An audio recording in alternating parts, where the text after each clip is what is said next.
Welcome to S J academy. आज से हम बिजनेस पढ़ेंगे, ठीक है। तो इकोनॉमिक्स क्लास 12 का मैं तो पढ़ा ही रहा हूँ, वो धीरे धीरे करके चलता ही रहेगा। तो आज हम स्टार्ट कर रहे हैं बिजनेस को पढ़ने के लिए कि बिजनेस में क्या क्या सिलेबस है, क्या क्या कंटेंट है, सारा हम क्लास 12 के एग्जाम के हिसाब से हम बैठ कर पढ़ेंगे, ठीक है। सारा कंटेंट दूंगा आपको दिख भी रहा होगा मैं क्या क्या देने के लिए आया हूँ, तब समझने की कोशिश करिएगा।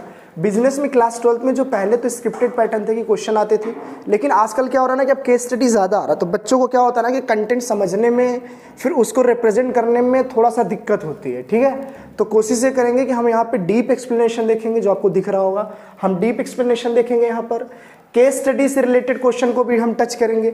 आपको केस स्टडी की आपके पीडीएफ भी मिल जाएगी, ठीक है। अट्रैक्टिव विजन का मतलब ये है हमारा कि हम आपको अच्छी से अच्छी एक सोच देंगे कि ताकि आप एक केस स्टडी को कैसे आप एज्यूम कर पाओ, कैसे आप जज कर पाओ कि वहाँ जो क्वेश्चन आते हैं वो कहना क्या चाहता है, उसमें मेन पॉइंट क्या निकालने हैं हमारे, ठीक है। तो उस चीज़ को देखेंगे। और हमारे यहाँ जो है ऑनलाइन के साथ साथ ऑफलाइन क्लासेस भी चलती है एस जे अकेडमी, ठीक है। तो आप लिंक में जाके, डिस्क्रिप्शन में जाके लिंक ओपन करके सारी जानकारी ले सकते हैं एस जे अकेडमी के अकॉर्डिंग, ठीक है। चलो, तो कोशिश ये करेंगे आज से स्टार्ट करेंगे बिजनेस स्टडी क्लास 12 का। क्लास 12 का बिजनेस स्टार्ट करेंगे हम, चैप्टर वाइज स्टार्ट करेंगे, एक एक टॉपिक अच्छे से लेंगे, पूरा डिटेल लेंगे, कोई चीज़ नहीं छोड़ेंगे, ठीक है। चलो, तो कोशिश करते हैं समझने के लिए आज से। चलो, तो पहले समझते हैं बिजनेस क्या होता है। तो बिजनेस आप समझ रहे होंगे, हिंदी में व्यापार बोलते हैं उसे। तो बिजनेस का मेन मुद्दा क्या होता है भाई, बिजनेसमैन अगर कोई भी है आपके एरिया में हो, चाहे आप खुद क्यों ना बिजनेसमैन हो, आपका मेन इंटेंशन क्या होता है, तो आप बोलोगे सिर्फ प्रॉफिट को जनरेट करना। लेकिन हर किसी व्यक्ति का जो इंटेंशन होता है वो प्रॉफिट जनरेट करना नहीं होता। किसी का क्या होता है ना कि सोशल वेलफेयर करना। पर्सनल ग्रोथ तो ठीक है, ऑर्गेनाइजेशनल भी ग्रोथ ठीक है। ऑर्गेनाइजेशन मतलब कंपनी का भी फायदा कराना ठीक है, अपना भी फायदा कराना ठीक है। लेकिन कुछ लोग जो बिजनेस ओपन करते हैं वो कभी कभी हो सकता है कि वो सोशल वेलफेयर के लिए भी करते हैं। चैरिटी वगैरह में आप पैसा देते होंगे, नहीं देते होंगे, आप सुने होंगे कि भैया मैंने दान किया है, इतने करोड़ रुपए इस चैरिटेबल ट्रस्ट में मैंने दान किया है। तो आप बोलोगे वो क्या काम करते हैं, वो सोशल के लिए काम करते हैं। तो हर इंसान फाइनेंशियल के लिए काम नहीं करता।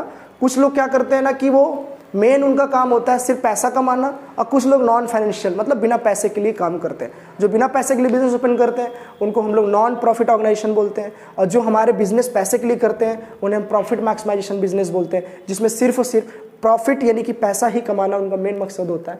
तो बिजनेस स्टडी में हम दोनों चीज़ों को कवर करेंगे, और बिजनेस का मेन मकसद यही होता है to satisfy the consumer to earn more and more profit maximization. Consumer को संतुष्ट करिए और ज़्यादा से ज़्यादा क्या करिए, आप पैसा कमाइए। यही हमारा क्या है, बिजनेस है। लेकिन बिजनेस को चलाना भी आसान नहीं है। बिजनेस को चलाने के लिए भी कोऑर्डिनेशन चाहिए, कंट्रोलिंग चाहिए, डायरेक्टिंग चाहिए, ऑर्गेनाइजिंग चाहिए। बिना प्लानिंग बिजनेस स्टार्ट होगा ही नहीं। और प्लानिंग अगर हो भी गया तो भाई क्या क्या गुड्स चाहिए, किसके फेवर में क्या क्या चाहिए, सारा कुछ मैनेज करना पड़ता है। बिना कुछ मैनेज किए बिजनेस थोड़े स्टार्ट हो जाता है। बिजनेस क्या अकेले सोल प्रोप्राइटर हो क्या अकेले खड़ा हो गया भैया ये मेरी दुकान है, 10 बाई 10 की दुकान है ना, मैं बिजनेस ओपन कर दिया, ये मेरा बिजनेस है, ठीक है, सोल प्रोप्राइटर हो, लेकिन ग्रोथ कम है ना भाई। 2 लोग मिलेंगे तो बिजनेस बहुत बड़ा हो जाएगा। आप अकेले करोगे तो अकेले आप स्थिर रह जाओगे ना, ठीक है। अब ये नहीं करो पार्टनर इन्वॉल्व करो, लेकिन हाँ मेंबर अगर ज़्यादा होते हैं और ट्रस्टफुल बंदे होते हैं तो आपका बिजनेस बहुत दूर तक फैलता है, वो एक्सपैंड होता चला जाता है। अगर आप अकेले काम करते हो तो नहीं हो पाएगा उतना ज़्यादा, ठीक है। चलो, तो यही हम बिजनेस में धीरे धीरे करके समझेंगे कि बिजनेस का मेन मोटो क्या होता है, बिजनेस अगर करना है तो स्टार्टअप से कैसे करना, हम सारी चीज समझेंगे। चलो,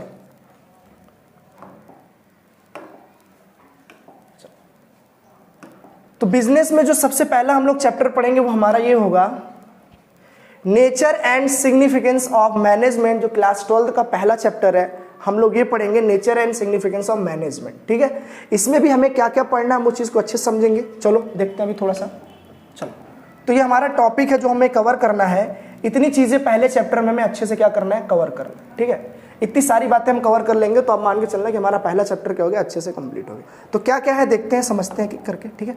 तो पहले मीनिंग ऑफ मैनेजमेंट पढ़ेंगे। मैनेजमेंट बहुत जरूरी है, बिना मैनेजमेंट के कोई काम नहीं होता। आप घर से सुबह से निकलो, शाम तक घर आओ, सुबह से शाम तक आप मैनेज ही करते रह जाते हो, ठीक है। लाइफ बिना मैनेजमेंट के पॉसिबल है ही नहीं, आपको मैनेज करना ही पड़ता है। आप सुबह उठते हो तो टाइम का मैनेजमेंट, स्कूल जाना है, स्कूल से वापस भी आना है, तो आप मैनेज करते रहते हो। खाना भी इतने समय पे खाना है, इतने बजे मेरे को उठना है, इतने बजे मुझे जाना है, मुझे वहाँ जाना है, मुझे यहाँ जाना है, सब आप मैनेज ही तो करते हो। बिना मैनेज कुछ पॉसिबल है ही नहीं, बिना मैनेज पॉसिबल है ही नहीं कोई चीज़। क्या क्या पढ़ना है इस चैप्टर में, क्या क्या टॉपिक है सारे देख लेते हैं। मीनिंग ऑफ मैनेजमेंट हम लोग ये पढ़ेंगे, इफेक्टिव एंड इफिशिएंसी क्या होता है ये भी पढ़ेंगे, character of management, objective of management, important of management, management art science and profession, सारी टॉपिक को हम ये कवर करेंगे अच्छे से, ठीक है। फिर लेवल ऑफ मैनेजमेंट हम देखेंगे, level of management top middle and lower level पर क्वेश्चन देखेंगे अच्छे से, कैसे समझना है क्या है सारा कुछ हम देखेंगे। फंक्शन ऑफ मनी देखेंगे, फिर लास्ट में कोऑर्डिनेशन। कोऑर्डिनेशन बहुत इंपॉर्टेंट रोल है मैनेजमेंट का, बिना कोऑर्डिनेशन के मैनेजमेंट पॉसिबल है ही नहीं। अगर आपस में तालमेल ही ना हो तो काम होने की कोई गुंजाइश ही नहीं है, काम हो ही नहीं सकता। तो तालमेल होना बहुत ज़रूरी है। तो कोऑर्डिनेशन एक तालमेल ही है, जब तक कोऑर्डिनेशन नहीं रहेगा मैनेजमेंट में, मैनेजमेंट पॉसिबल ही नहीं है। कोई भी छोटा सा अरेंजमेंट कर रहे हो, जैसे मान लो आप बाइक ही चला रहे हो, ठीक है, बाइक चला रहे हो, पीछे बैठने वाला आपका भाई है छोटा सा, वो मोबाइल में बिजी है, वो नहीं बात कर रहा है आपसे कम्युनिकेट नहीं कर रहा है अच्छे से। आप उससे पूछ रहे हो कि देखो कोई साइड से आ तो नहीं रहा है, आ तो नहीं रहा है, उसने कोऑर्डिनेट नहीं किया, बताया नहीं, तो कुछ ना कुछ दुर्घटनाएं तो हो जाएंगी ना। तो वही चीज़ यहाँ पे भी है, कोऑर्डिनेट नहीं है तो मैनेजमेंट पॉसिबल नहीं है। तो वही हम लोग धीरे धीरे करके समझेंगे आज, ठीक है। तो आज जो सबसे पहला टॉपिक हम पढ़ेंगे वो हमारा होगा definition of management. Definition of management पढ़ेंगे, ठीक है, मीनिंग ऑफ मैनेजमेंट। चलो, तो सबसे पहले आपको ये जानना पड़ेगा यहाँ पर कि मैनेजमेंट होता क्या है। तो मैंने बताया ना, मैनेजमेंट मतलब किसी भी चीज़ को मैनेज किया जाए, किसी भी एक्टिविटी को अगर पूरी तरीके से मैनेज किया जाए उसको मैनेजमेंट बोलते हैं। तो क्या मैनेजमेंट खुद से किए जाते हैं क्या? तो भाई अगर सेल्फ का काम है खुद से, तो आप खुद से मैनेज कर लोगे, लेकिन बिजनेस को मैनेज करने के लिए किसी एक बंदे की बस की बात नहीं है, वहाँ कई बंदे चाहिए, कई लड़के चाहिए। तो एक ग्रुप एक्टिविटी होती है जहाँ पे कई लोग मिलकर एक साथ बिजनेस को मैनेज करते हैं, रेगुलेट करते हैं, कंट्रोल करते हैं, संभालते हैं, वहाँ पर मैनेजमेंट का काम होना ही होना है। तो मैनेजमेंट के मीनिंग क्या होता है हम समझने की कोशिश करेंगे और देखते हैं। Management is an art of getting things done with and through other.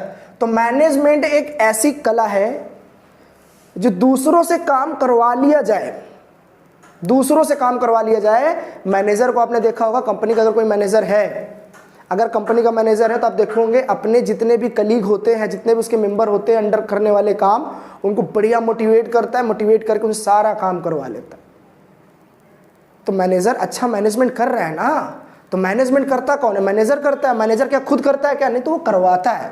तो मैनेजमेंट क्या है कि getting things done through other, getting done through other, getting work done through other. इसका मतलब यही हो गया कि काम जो है आप दूसरों से करवा लो, वही तो मैनेजमेंट है। और सब लोग मिलकर साथ करो तो वो मैनेजमेंट है।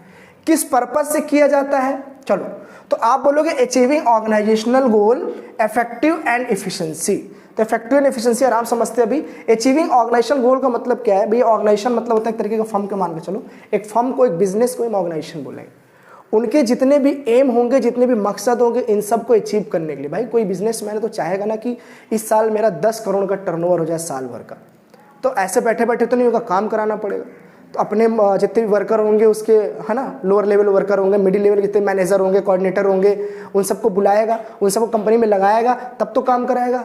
नहीं कि मालिक अकेला कर लेगा बिजनेस एक्सपैंड हो जाएगा, ऐसा तो पॉसिबल नहीं। वर्कर तो रखने पड़ेंगे उसे। तो आप बोलोगे सबका मकसद होता है क्या? ऑर्गेनाइजेशन गोल को अचीव करने के लिए ये सब मिलकर जब साथ करते हैं काम, तो उसी को बोलते हैं मैनेजमेंट। और मैनेजर इन सबको क्या करता है? मैनेज करता है। मैनेजर क्या करता है? इन सबको मैनेज करता है, ताकि अपने ऑर्गेनाइजेशनल गोल को या अपने मकसद को अच्छे से क्या कर सके? पा सके। ठीक है। तो management can be defined as the process of getting things done. मतलब कहने का ये है कि मैनेजमेंट एक प्रोसेस होता है। मैं समझाता हूँ कैसे प्रोसेस होता है। जैसे मान लो कि आप एक नॉर्मल बाइक ले लो, आप कोई भी, तो बाइक अगर मान लो आपको स्टार्ट करनी है, तो ऐसा तो है नहीं कि बस कपड़े वगैरह पहना, बाइक पे आके बैठा, तो लेके चल गए, ऐसा प्रोसीजर तो नहीं है, गंदा है, उल्टा पड़ गया। तो आप बोलोगे सही प्रोसीजर क्या है इसको सही से करने का? तो आप बोलोगे आराम से आओगे, बाइक पर बैठोगे, स्टैंड अप करोगे, चाबी की लगाओगे आप, फिर आप की स्टार्ट करोगे, सेल्फ है तो सेल्फ मारेंगे, फिर गियर लेंगे, ठीक है, फिर आप गाड़ी स्टार्ट करोगे ना, कि बस आया, बैठा, चल दिया। ऐसा तो नहीं। हर काम करने का एक प्रोसेस होता है। हर काम करने का क्या होता है? एक प्रोसेस होता है। उस प्रोसेस को आप फॉलो करोगे तो आपका काम अच्छा भी होगा और मैनेजमेंट भी हो जाएगा वहाँ पे अच्छे से। ठीक है। तो मैनेजमेंट क्या है? एक प्रोसेस है। अचानक से कोई चीज़ मैनेज नहीं होता, एक स्टेप बाय स्टेप किया जाता है। अचानक से 12th में तो नहीं होंगे आप, 1 2 3 ऐसे करके पूरा 12th तक पढ़े होंगे, तो आज जाके 12th की पूरी नॉलेज है तो आप 12th जाके आराम से पढ़ के निकाल सकते हो। डायरेक्ट किसी को 12th में डाल दो, जिसको ABCD लिखना नहीं आता, वो कुछ कर ही नहीं पाएगा। तो आपको शुरू से मैनेज करना पड़ता है, एक प्रोसीजर है, उसको फॉलो करते रहेंगे, आराम से मैनेजमेंट हो जाएगा। ठीक है, तो एक बात यहाँ आई, इफेक्टिव एंड इफेक्टिवली एफिशिएंट क्या होता है, तो इस चीज को हम समझने की कोशिश करते हैं। चलो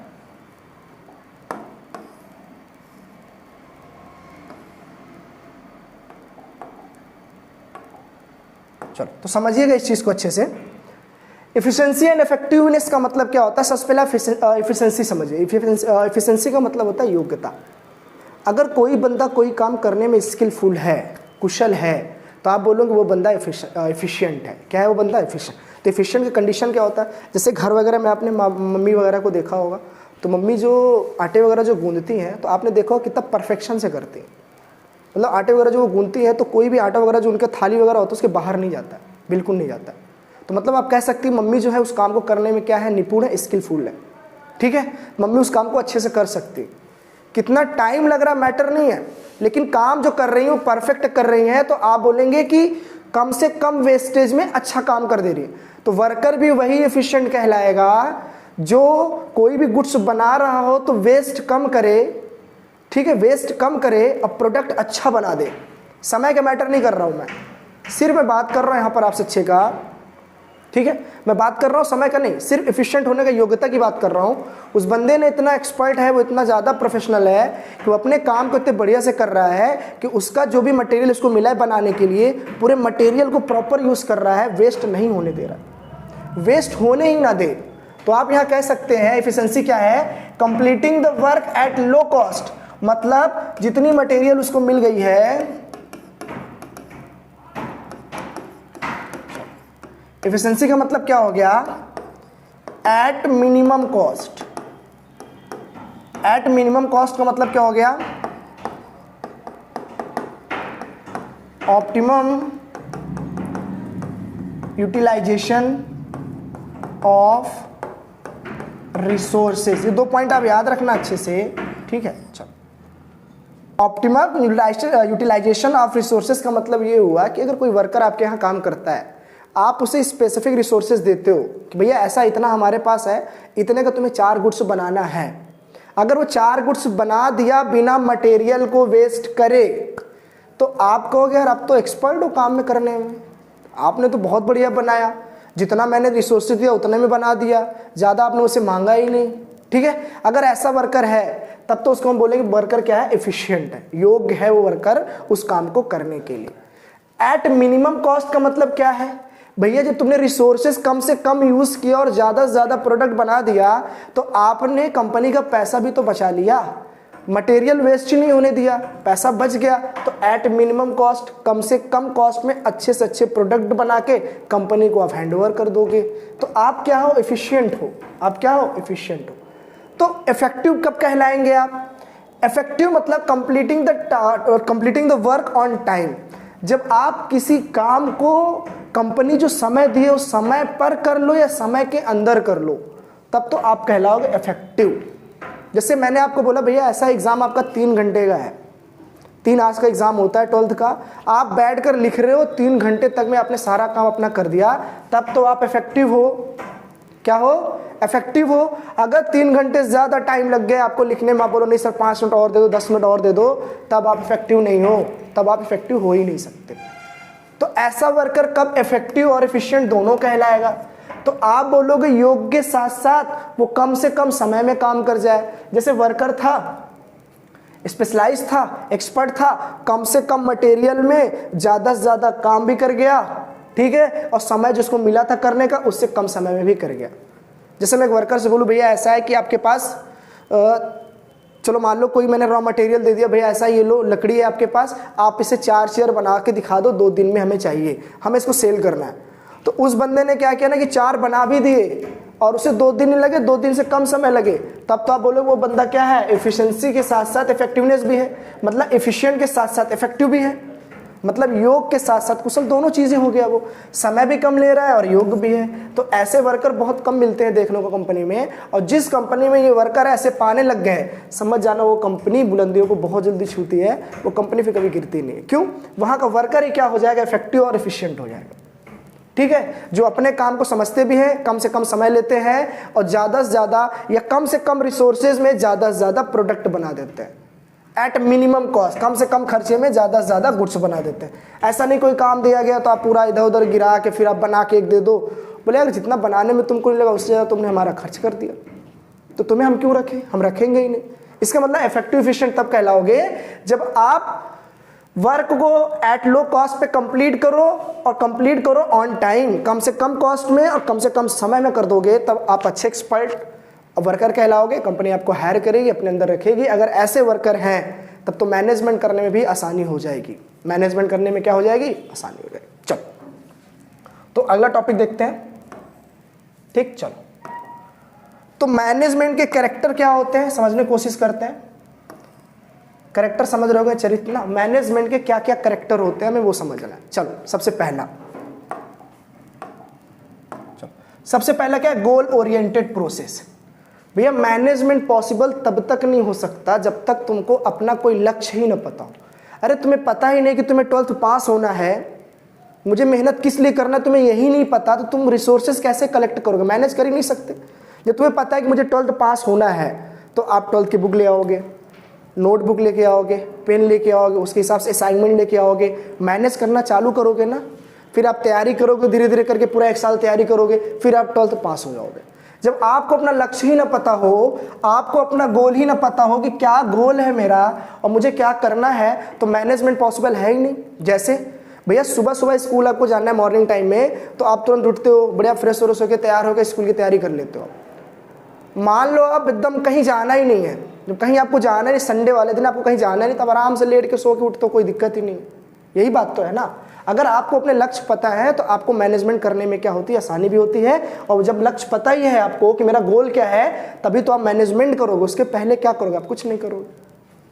ठीक है, ऐसा थोड़ी ना कि सुबह बढ़िया नहा धो के तैयार होके बोलो भैया चलना है, कहाँ चलना है भाई पता नहीं। जब पता नहीं तो तैयारी किस बात का की, पॉसिबल ही नहीं वो चीज़ का, है ना। तो गोल पता होगा तो मैनेजमेंट करने में क्या होगी, आसानी हो जाएगी। भाई शादी समारोह का है, माहौल है, तो जो मैनेजमेंट करोगे शादी के हिसाब से ही करोगे ना, ऐसा तो नहीं किसी और चीज़ के लिए तैयारी कर दोगे, वैसा पॉसिबल तो नहीं है ना। तो ये चीज़ें अगर गोल पता है तो मैनेजमेंट करने में क्या होगी, आसानी, और तभी आप मैनेजमेंट करोगे भी। ठीक है, परवेसिव क्या होता है, परवेसिव मतलब क्या होता है कि दुनिया का कोई भी काम हो, मैनेजमेंट लगना ही लगना है, बिना मैनेजमेंट का कोई काम पॉसिबल है नहीं। इसका मतलब आराम से बोल सकते हो, परवेसिव को हम यूनिवर्सल भी बोल सकते हैं,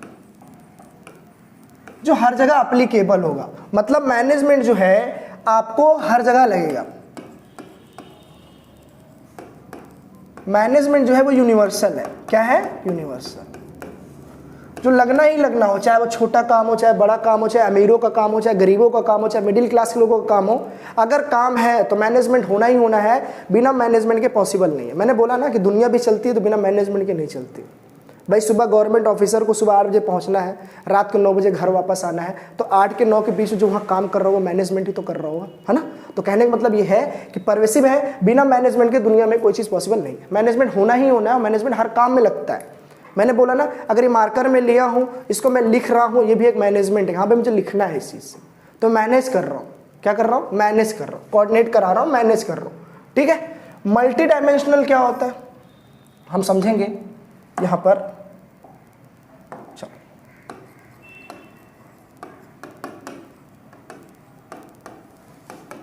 मल्टी डायमेंशनल मतलब क्या होता है कि मैनेजमेंट जो है वो कहाँ कहाँ लग सकता है। तो आप बोलोगे मैनेजमेंट जो है ना, आप चाहो तो एट वर्क आप काम में भी लगा सकते हो। भैया काम में तो मैनेजमेंट चाहिए ही ना, बिना मैनेजमेंट कोई काम पॉसिबल है ही नहीं। तो काम करने के लिए मैनेजमेंट चाहिए ही चाहिए, पहली बात तो ये। दूसरी बात, एट पीपल मतलब आप लोगों पे भी मैनेजमेंट लगा सकते हो। जैसे स्कूल वगैरह अगर आप गए होंगे है ना, तो आप स्कूल में देखे होंगे जब भाई असेंबली वगैरह होती है तो टीचर क्या करता है, आप यहाँ खड़े हो जाओ, आप यहाँ खड़े हो जाओ, आप वहाँ खड़े हो जाओ, छोटे वाले आगे आ जाओ, बड़े वाले पीछे चले जाओ, आप ऐसे करते हैं ना टीचर वगैरह। तो क्या करते हैं, मैनेजमेंट काम के साथ साथ लोगों पे भी मैनेजमेंट किया जाता है, लोगों पे भी मैनेजमेंट किया जाता है। तीसरा एट ऑपरेशन, ऑपरेशन मतलब जैसे मान लो कोई गुड्स हम सेल कर रहे हैं, समझना, कोई गुड्स अगर हम क्या कर रहे हैं, सेल कर रहे हैं या हम परचेस कर रहे हैं, हम सेल कर रहे हो या परचेस कर रहे हो, तो वहां पे भी मैनेजमेंट लगता है, मैनेजमेंट लगता है ना। आपके आसपास अगर कोई गुड्स ला के बेचने आ रहा है तो बेच रहा है, उस चीज़ को गुड्स जो लिया होगा अपने सर पर या अपने ट्रॉली वगैरह पे लिया होगा या बाइक वगैरह कार वगैरह जो बेचने आए होंगे, अगर वो लिए होंगे उसको मैनेज करके ला रहे होंगे, हाँ भैया ऐसा आज इस एरिया में जाके हमें बेचना है, तो एक मैनेज करके ही तो घर से निकले कि आज हाँ यार यहाँ पे चीज़ सारे काम करने हैं। तो ऑपरेशन मतलब सेल हो गया, परचेज हो गया, मतलब ऐसे कई एक्टिविटी है जहाँ पे आपके मैनेजमेंट पॉसिबल है और मैनेजमेंट लगने ही लगने हैं। इसीलिए मैनेजमेंट को मल्टी टैलेंटेड बोला जाता है, मल्टी डायमेंशनल। ठीक है, चलो, तो इनको क्या बोला जाता है, मल्टी डायमेंशनल, जो हर जगह यूज होता है। क्यों? चाहे वो काम हो, काम का मतलब एक छोटा सा एग्जांपल देता हूँ। स्कूल जाते हो जो बच्चे होते थे छोटे छोटे, तो वो क्या करते थे ना कि जैसे बैग उनको मिला तो बैग में प्रॉपर क्या करते थे, कॉपी सेट करते थे, फिर बुक सेट करते थे, ठीक है, फिर टिफिन वगैरह भी सेट करते थे। वो एक मैनेज कर रहे हैं बैग को, भैया ऐसा कॉपी हम यहाँ रखेंगे, बुक हम यहाँ रखेंगे, टिफिन हम यहाँ रखेंगे, जाते ही पहला लेक्चर जो होगा मैथ का, तो मैथ वाली कॉपी को पहले निकाल के पढ़ना चालू करो। वो मैनेज करके जा रहे थे, तो उनका एक वर्क था, वर्क है। और लोगों पे कैसे मैनेज करना, मैंने बताया असेंबली वगैरह स्कूल वगैरह में होता है। जैसे आप देखो, कभी कोई पॉलिटिशियन अगर आपके आसपास एरिया में आता है तो पुलिस वगैरह खड़ी हो जाती है, वो लोगों से कहती है आप ऐसे जाओ, आप ऐसे जाओ, आप उधर से निकलो, इधर से नहीं जाना है, इधर से पॉलिटिशियन जाएंगे हमारे, अभी लीडर हमारे जाएंगे, ठीक है। तो लोगों पे मैनेज हो गया। इसी तरीके काम पे भी, यानी कि ऑपरेशन, सेल करते वक्त, परचेस करते वक्त, वहां भी क्या होता है, आपका क्या होता है, मैनेजमेंट होता ही होता है। बिना मैनेजमेंट कोई चीज पॉसिबल नहीं है। ठीक है, चलो चलो, तो अगला देखते हैं। कंटिन्यूअस का मतलब क्या होता है कि ऐसा तो है नहीं कि आपने केवल जीवन में सुबह उठा, एक बार मैनेजमेंट किया, फिर कल करना ही नहीं, ऐसा नहीं ना भाई। हर दिन प्रतिदिन, मतलब रेगुलर आपको मैनेजमेंट करना ही है। अगर आपको जिंदगी में आगे बढ़ना है तो आपको रेगुलर मैनेजमेंट करने होंगे। तो कंपनी भी क्या करती है, वो रेगुलर मैनेजमेंट करती है। ऐसा तो है नहीं कि आज ऑफिस खुला तो आज मैनेज कर लिया भैया, कल आएंगे कल नहीं करेंगे, ऐसे कैसे नहीं करोगे यार।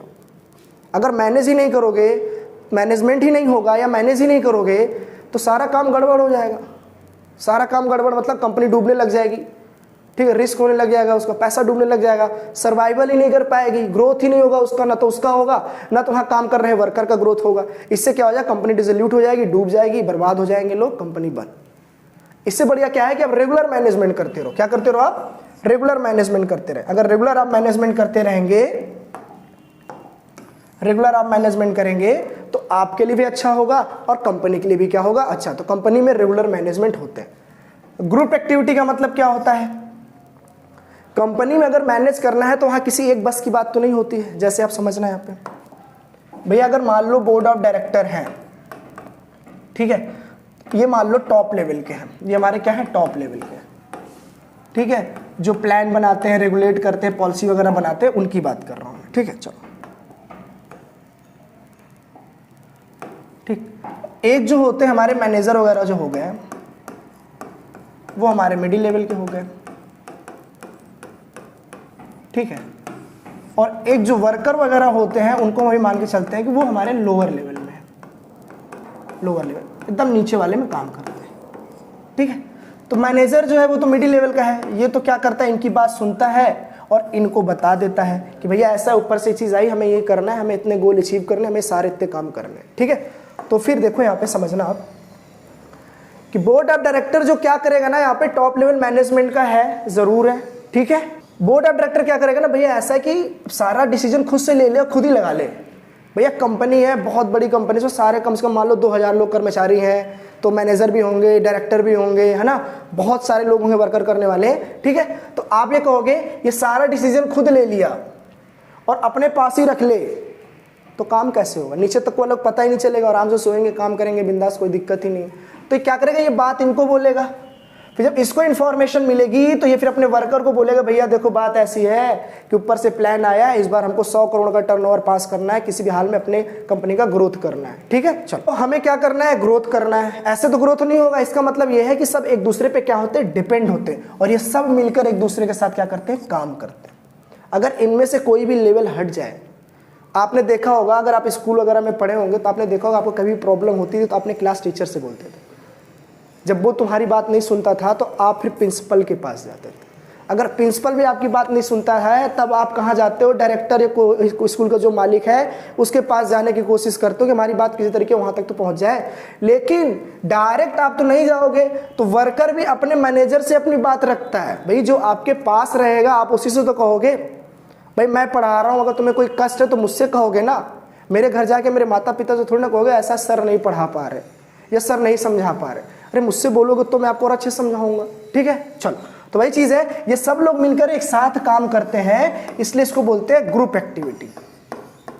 ग्रुप एक्टिविटी, क्योंकि फर्म में या बिजनेस में कोई एक काम तो नहीं होता है, वहाँ कई काम होते हैं। अब कई काम करने के लिए कई लोग चाहिए, और कई लोग कैसे होने चाहिए, तो कोऑर्डिनेटिव होना चाहिए, तालमेल बना के चलो एक साथ काम करें तो ग्रुप एक्टिविटी होता है। तो आप बोल सकते हैं कि कैरेक्टर ऑफ मैनेजमेंट का एक पार्ट है ग्रुप एक्टिविटी, जहां पे लोग साथ काम करेंगे तभी कंपनी आगे जाएगी, नहीं तो नहीं जाएगी।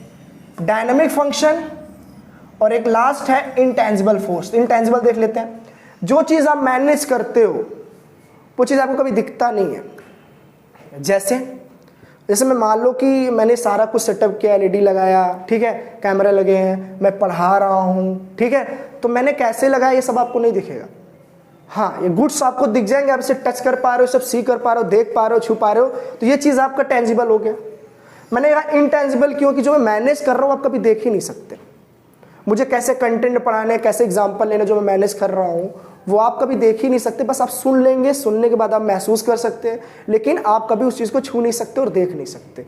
तो आप बोलेंगे जो मैनेजमेंट है वो कैसा है, तो आप बोलेंगे जो मैनेजमेंट है आपका वो आपका क्या है, इंटेंजिबल है, जिसे ना कभी हम छू सकते हैं ना जिसे हम कभी देख सकते हैं।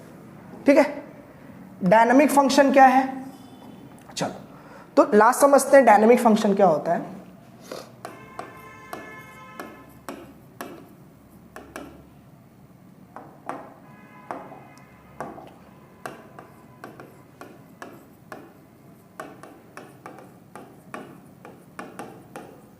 डायनामिक फंक्शन समझिएगा, मान लो कि आप कोई एक मैनेजमेंट की हो, जैसे एग्जांपल मान लो आप कोई काम करने की तैयारी कर रहे हो, जैसे मान लो आपके घर में कोई फंक्शन हो रहा है, शादी का आपके घर में फंक्शन वगैरह हो रहा है, तो आपने जो सारी तैयारी की थी वो शादी के हिसाब से की थी कि भैया हमारे घर में मैरिज पड़ी है, शादी हो रही है, तो पूरा जो इन्वायरमेंट क्रिएट है, पूरा इन्वायरमेंट जो क्रिएट है वो किसका है, शादी वाला माहौल बना है आपके घर में। तो आप बोलोगे जो अभी मैनेजमेंट हो रहा है,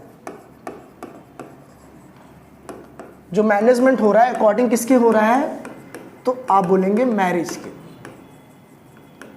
अकॉर्डिंग, आपके मैरिज का हो रहा है, मैरिज के अकॉर्डिंग हम मैनेजमेंट कर रहे हैं। लेकिन फिर आपने नोटिस किया कि भाई ऐसा शादी का माहौल तो था, लेकिन किसी कारणवश इन्वायरमेंट में चेंज आ गया। इन्वायरमेंट में चेंज आ गया मतलब जैसे मान लो भैया देखो लिख रहा हूँ, क्या लिख रहा हूँ, तूफान वगैरह आ गया, ठीक है, किसी कारणवश आपके शादी वगैरह में तूफान आ गया, तो आप ये बोलोगे भैया जो मैनेजमेंट हुई थी वो शादी को लेकर किया जा रहा था, तूफान को लेकर नहीं किया जा रहा था, तूफान तो अचानक से आ गया ना।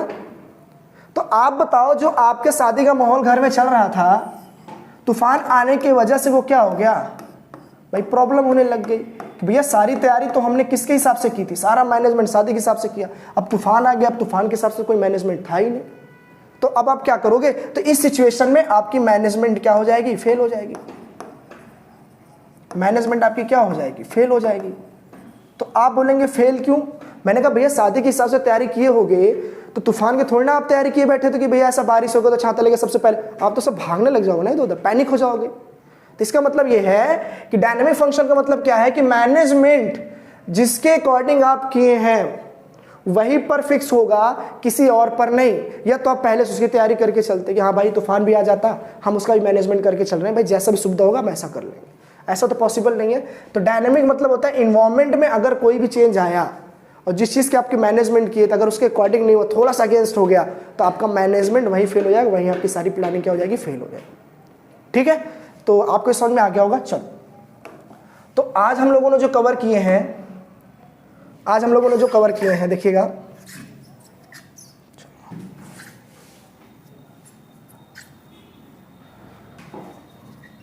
चलो, तो आज हम लोगों ने जो कवर कर लिया यहाँ पर, मीनिंग कर लिया, एफिशिएंसी कर लिया और कैरेक्टर कर लिया। इन तीन बातों को आज हम लोगों ने अच्छे से समझा कि मैनेजमेंट क्या होता है, बिना मैनेजमेंट के कैसे बिजनेस पॉसिबल नहीं है। ठीक है, कोऑर्डिनेशन थोड़ा सा समझा है, कोऑर्डिनेशन पूरे डिटेल में समझेंगे, इसको एसेंस ऑफ मैनेजमेंट क्यों बोलते हैं, वो सारी बातें मैं आपको अच्छे से बताऊंगा। चलिए ठीक है, कोशिश करिए, दोस्तों को बताते रहिए इस चीज़ को कि एसजे अकेडमी में अब तो बिजनेस भी स्टार्ट हो गया, इकोनॉमिक्स चल ही रहा है साथ में, ठीक है। तो कोशिश करिए दोस्तों को बताते रहिएगा, उनको समझाते रहिए, कंटेंट के साथ मिलेगा, पीडीएफ भी आपको मिलेंगे, जैसा कि मैंने आपको बताया कि सारी चीज़ें आपको मिलेंगी, केस स्टडी मिलेगा, सब कुछ मिलेगा। ऑफलाइन ऑनलाइन बोर्ड दोनों हमारे यहाँ चलता है, आप चाहो तो आसपास के रहने वाले लोग हमारे पास आके पढ़ सकते हैं, ठीक है। चलिए, ओके बाय, धन्यवाद।